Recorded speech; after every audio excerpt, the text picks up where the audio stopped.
After a 9-month study across the state, the Department of Public Service released a new broadband access map.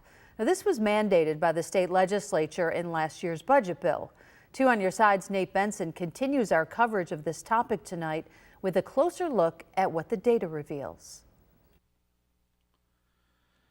If you've been following our coverage about broadband access in New York State, then you know this was a big week for maps. The presentation of the broadband study and mapping pursuant to the Broadband Connectivity Act.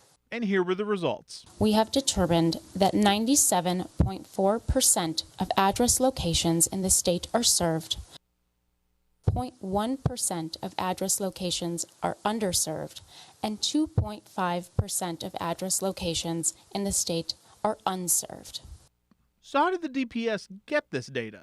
First, they utilized the New York State Street and Address Maintenance Program. Then, we overlaid data collected from 60 active internet service providers operating in New York State. The same ISPs who provide something called Form 477 data to the FCC for its broadband mapping, which is so flawed and inaccurate that the FCC has actually changed its rules for the collection of that data. We also utilized data from field inspections, driving over 80,000 miles in the most remote places throughout the state to fact-check the above-referenced ISP submitted data. That is a lot of driving. I did some driving today, too. I drove to Genesee County because according to the fact sheet issued by the DPS, the county has over 94% of its addresses served with broadband access. I think it's probably pretty close to that.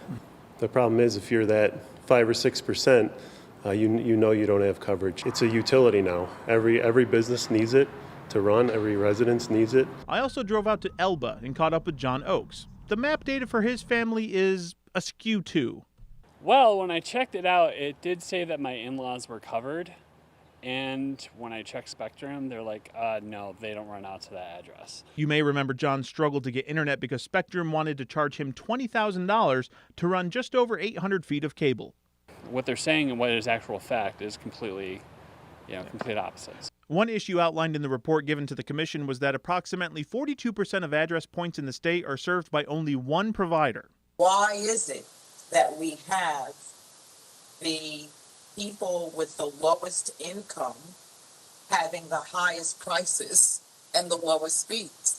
That's DPS Commissioner Tracy Edwards, who grilled staffers about the digital disparities in urban neighborhoods.